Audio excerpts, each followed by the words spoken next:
दोस्तों नमस्कार। मैं श्यामनाथ यादव मेडकलवादी। वैसे इस पोस्ट को हम दिखाए हैं, लेकिन फिर भी दिखा दे रहे हैं। राहुल गांधी का पोस्ट है कि बीजेपी और आरएसएस नहीं चाहते कि भारत का गरीब बच्चा अंग्रेजी सीखे, क्योंकि ये नहीं चाहते कि वह सवाल पूछे, आगे बढ़े और बराबरी करे। अंग्रेजी बांध नहीं पुल है, अंग्रेजी शर्म नहीं शक्ति है, अंग्रेजी जंजीर नहीं जंजीरों को तोड़ने का औजार है। पोस्ट भी आप लोग देख लें, ये रहा पोस्ट। और इसी से संबंधित हम आगे और आप लोगों को दिखा रहे हैं, जो शिक्षा से ही संबंधित ये भी पोस्ट ही है। तो इसको भी थोड़ा आप लोग देख लें कि देखिए ये है, इसका लेख है। भाजपा में एक स्कूल बंद करा रहा, दूसरा अंग्रेजी मत पढ़ो बोल रहा, तीसरा सिर्फ 11 साल से रैली कर रहा। देखिए ये पोस्ट है, देख लिया आप लोगों ने पोस्ट। अब एक और दिखा रहे हैं, ये भी आप लोग देख लें। इसका लेख है, ये लोग पढ़ाई के खिलाफ हैं, क्योंकि पढ़ा लिखा आदमी सवाल पूछता है। अहंकारी लोग चाहते हैं ही नहीं कि कोई सवाल पूछे। अखिलेश यादव पूर्व सीएम, ये भी आप लोग देख लें। देखिए ये रहा पोस्ट। तो दोस्तों सबसे बड़ा सवाल कि शिक्षा सर्वोपरि और अति आवश्यक है, चाहे वो गरीब का बच्चा हो या अमीर का बच्चा हो। क्योंकि अमीरी और गरीबी ये रहनी तो नहीं चाहिए, क्योंकि एक व्यवस्था है जिसे कहते हैं समाजवाद।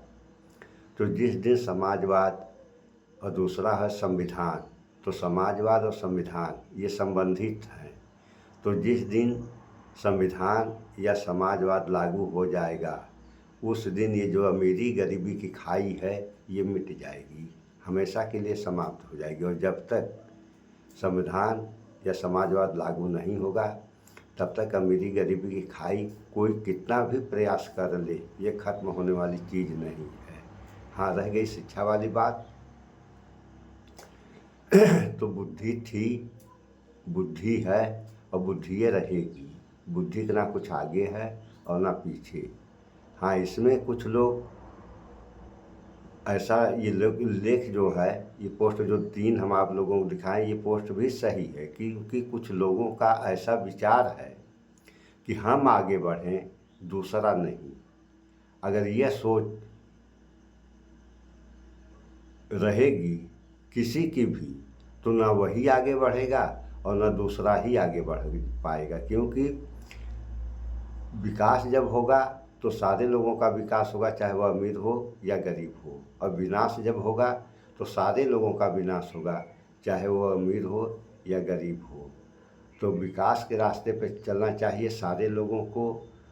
और जब सारे लोग विकास के रास्ते पर चलेंगे तो देश के साथ साथ समाज की सारी समस्याओं का समाधान हो सकता है। और अगर विकास के रास्ते पर नहीं चलेगा इंसान और विनाश का रास्ता अख्तियार कर लिया, तो ये सोचता है कि मेरा विनाश नहीं होगा, विनाश तो फला का होगा। ये सोच गलत है उन लोगों की जो ये सोचते हैं, क्योंकि दूसरे का विनाश के बारे में अगर आदमी सोच रहा है तो उसका तो विनाश होगा ही, और साथ ही साथ उसका भी विनाश हो जाएगा जो ऐसी सोच रहा है। सो इन सब बातों पर विचार करें आप लोग, क्योंकि हाँ, ऐसा देखने में आता है कि कुछ यहाँ औसत से ज़्यादा, किसी चीज़ का एक औसत होता है, तो औसत के बराबर अगर कोई काम कर रहा है वो तो बात समझ में आती है। लेकिन यहाँ औसत से ज़्यादा लोग धार्मिक हो गए हैं, धर्म सर्वोपरि मान लिए हैं, जबकि शिक्षा सर्वोपरि है, विज्ञान सर्वोपरि। शिक्षा विज्ञान सब संबंधित हैं, तो ये सर्वोपरि हैं।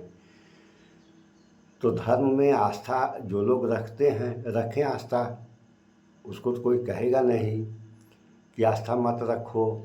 जब नहीं समझ में आया तो रखो आस्था। और विज्ञान पर भी भरोसा करो, तो यहाँ विज्ञान पर भरोसा करने वाले नहीं हैं, आस्थावान हो गए हैं, धार्मिक आस्थावान हो गए हैं। किसी को कोई बीमारी हो गई तो वह जो है धर्म और आस्थावान से बीमारी नहीं खत्म करता है, तब जाता है विज्ञान में। अब जैसे बाबा रामदेव को आप लोग देख लीजिए, ये योगा सिखाते हैं और योगा में प्राणायाम, और इनकी तबीयत खराब होती है तो ये जाते हैं विज्ञान में, एम्स में जाकर के अपना इलाज, यानी अस्पतालों में जाकर इलाज करवा लेते हैं। क्यों? क्योंकि विज्ञान और शिक्षा सर्वोपरि है। जब अच्छी शिक्षा रहेगी तो अच्छे वैज्ञानिक, अच्छे इंजीनियर और तरह तरह के सारे लोग अच्छे हो जाएंगे। और जब शिक्षा ही नहीं रहेगी तो सारे लोग जहाँ पशु समान हो जाएंगे, क्योंकि किताबों में ये चीज़ ऐसे लेख मिलते हैं कि अनपढ़ मनुष्य पशु समान। तो इन सब बातों पर विचार करें आप लोग, भाईचारा बना कर रहें। सो इस वीडियो में इतना ही। स्वच्छता अपनाएं, शुद्ध खाएं, स्वस्थ रहें, शिक्षित बने। जय विज्ञान, जय संविधान। नमस्कार।